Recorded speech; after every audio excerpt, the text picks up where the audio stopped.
नमस्कार, Hindi study point पर आपका स्वागत है। मैं अजय कुमार पुनः एक बार एक नए पाठ के साथ उपस्थित हूँ। पाठ का नाम है लखनवी अंदाज। अगर अभी तक आपने मेरे चैनल को सब्सक्राइब नहीं किया है तो इसे सब्सक्राइब करें और बेल आइकन दबाएं ताकि हमारे नए वीडियो की नोटिफिकेशन आपको मिलती रहे। तो चलो बच्चों, अब इस पाठ को शुरू करते हैं जिसका नाम है लखनवी अंदाज।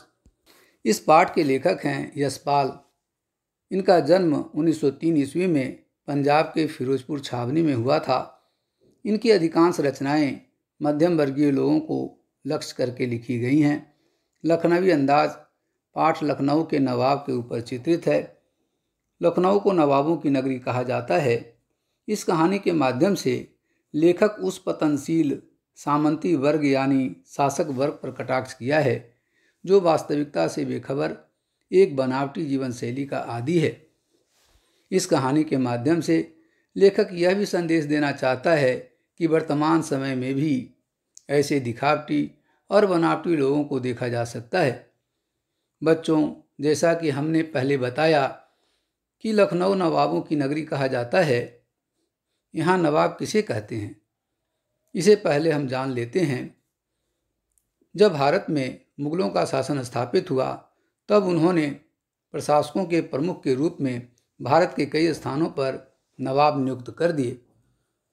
नवाब राजा नहीं होता था, परंतु वह जिस स्थान का नवाब होता था वहाँ का प्रशासन उसके ही हाथों में होता था। बच्चों, अब यहाँ से कहानी शुरू होती है। लखनऊ स्टेशन पर एक पैसेंजर ट्रेन खड़ी है और वह ट्रेन चलने को तैयार है। लेखक को उसी ट्रेन में बैठना है और पास के ही किसी शहर में जाना है। जैसे ही लेखक स्टेशन पर पहुंचते हैं वैसे ही गाड़ी ने हॉर्न देना शुरू कर दिया। लेखक उस ट्रेन में कहीं एकांत में बैठना चाहता है ताकि वे अगली कहानी जिसे वह लिखना चाहते हैं उसके बारे में सोच सकें। लेखक ने ट्रेन में सेकेंड क्लास का टिकट लिया और उन्होंने यह टिकट यह सोच कर लिया कि यह मेरे बजट में भी है और इस बोगी में ज़्यादा भीड़ भाड़ भी नहीं होगी। एकांत में बैठकर खिड़की के बाहर का नज़ारा भी देख लूँगा और अपनी नई कहानी के लिए आइडिया भी सोच लूँगा। अब लेखक सेकेंड क्लास बोगी में चढ़ गए। लेखक को अनुमान था कि ट्रेन की बोगी अंदर से खाली होगी, लेकिन लेखक का यह अंदाजा गलत निकला। उस बोगी में सीट पर लोग थे। बोगी में एक बर्थ खाली था, परंतु उसके सामने वाले बर्थ पर एक व्यक्ति पहले से बैठा था जो नवाबी टोपी और सफ़ेद कपड़ा पहना हुआ था। उसके सामने ताजे चिकने 2 खीरे रखे हुए थे। लेखक वहीं उस नवाबी व्यक्ति के सामने वाली खाली सीट पर बैठ गया, परंतु सामने बैठे उस नवाब को उस तरह से जल्दी में आकर वहाँ लेखक का बैठना अच्छा नहीं लगा। लेखक सोचता है कि खीरे को नवाब शायद अकेले में खाना चाहता हो, क्योंकि खीरे जैसी मामूली चीज़ को मेरे सामने वह खाना ही नहीं चाहता हो। लेखक यह भी सोचता है कि खीरे जैसी तुच्छ चीज़ मेरे सामने खाने में शायद उसे शर्म आ रही हो। दोनों एक दूसरे से बातें नहीं कर रहे थे। लेखक चुपचाप बैठकर खिड़की के बाहर देख रहा था और कनखियों से यानी तिरछी नज़र से थोड़ा थोड़ा नवाब साहब को भी देख रहा था। झटके में नवाब साहब कहते हैं, आदाब अर्ज, जनाब खीरे का शौक फरमाएंगे। उसकी बातों को सुनकर यानी उसकी भाषा शैली और बोलने के अंदाज को सुनकर लेखक समझ गया कि यह सिर्फ वेशभूषा से ही नवाब नहीं है, अपितु वास्तव में भी नवाबी नस्ल का व्यक्ति है। उसकी बातों को सुनकर लेखक चौंक गया। लेखक को लगा कि नवाब साहब सिर्फ औपचारिकतावश पूछ रहे हैं। लेखक ने कहा, शुक्रिया, किबला शौक फरमाएं। किबला यानी उर्दू का एक आदर सूचक शब्द, जैसे आप। लेखक सोचता है, आपने पूछा और मैं यूं ही खीरे ले लूं?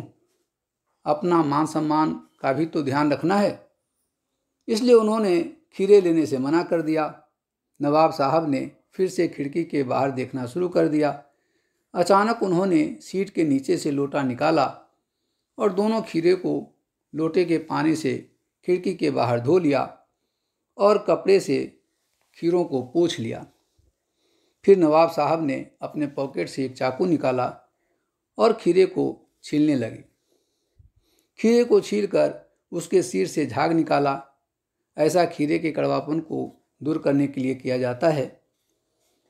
खीरे को छीलने के बाद नवाब साहब अपने पॉकेट से एक पुड़िया निकालते हैं जिसमें काला नमक, लाल मिर्च, जीरा आदि मिला होता है।